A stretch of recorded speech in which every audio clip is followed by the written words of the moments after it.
Hi, in this video we're going to talk about sampling and measurement. Sampling really has to do with who we are trying to get information about. We are choosing participants from a population of interest, but we can't get the whole population, right? We would just sample everybody, but generally speaking in social sciences, we can't get a hold of everybody. So we've got to check out who we're pulling from the larger sample. Look at whether they're representative of the sample, what other kinds of bias might get in there in terms of who is being included and who's being excluded. We'll talk a little bit about some common aspects of bias sampling that happen in the next couple slides. So two ways of going about sampling. The first is probability, and this is matching the number of participants in your sample with the percentage of participants from that particular group in the larger population. So if we were to say that the population of students at Roosevelt University is 67% female, then we, out of a sample of 100, would need to have 67 females, right? So this is probability sampling. We are matching the number of any particular group, multiple groups usually, with what exists in the larger population. Non-probability sampling is any sampling that does not control for probabilities in the larger population.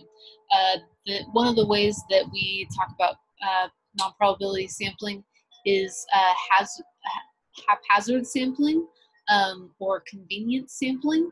This is getting a hold of whomever it is the easiest to get a hold of. You could argue that this is what we do in a lot of psychological studies, because a lot of our studies work with undergrads, particularly psych undergrads who are participating as credit for a course, in which case, if we're trying to extrapolate to all of the people in all of the United States, even bounding it by the United States, we're still going to miss the mark a little bit because of the fact that undergrads are only a certain proportion of the population. Not everybody goes to college. There's age differences often. So this is kind of some of the things that you want to think about in terms of sampling. How are my folks in my sample going to be different than the population I want to talk about? Are there systematic ways that, in particular, the way that I am sampling is kind of making for more bias in terms of whether that sample looks like who I'm trying to talk about? Right? An example here, I worked at the Museum of Science and Industry when I was in Chicago. Really great working with them, really interesting research question. But we ended up getting a lot of families where parents were highly educated, a lot of middle class families. And this is not representative of all the families in Chicago, because those are the families who are more likely to take their kids on a free day on a weekend to the Museum of Science and Industry. Some of that is about the cost of getting in. Some of that is about the value of that as a way of spending your time. Some of that is about having free time, not having to work multiple jobs, right? So because I chose to recruit at the Museum of Science and Industry, I got a particular set of the population. And so whenever I'm thinking about what my results mean, I have to take into account who I was actually looking at, right? Whether this is representative of everyone. Okay, so evaluating samples. I kind of broached this already. One of the things we want to think about is response rate.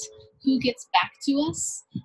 In survey research, there is a lot of folks that won't finish your survey, a lot of folks that you mail the survey out and that doesn't ever come back. In the Museum of Science and Industry study that I was telling you guys about, I got permission from about 300 families to call them at another date to do an interview. Only about 100 of those families actually picked up the phone when I called. In talking to other researchers, that's about what we can expect. So that's a 3-to-1 ratio of who gave permission and who actually answered the phone, right? So there's some issues about response rate there too, is you can think about who's likely to answer the phone. I do caller ID. You guys do caller ID. If it was an unknown number, maybe they didn't pick up for that reason. Maybe they had forgotten.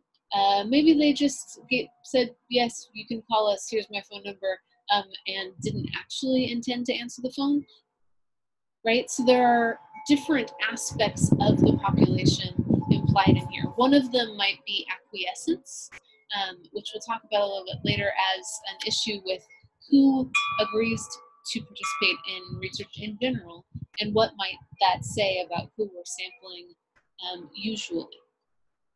Okay, sample size, we've talked about this a little bit with the spec size last week, how big your sample size is and whether that means that you're likely to capture the differences across populations that you're looking for, that you expect.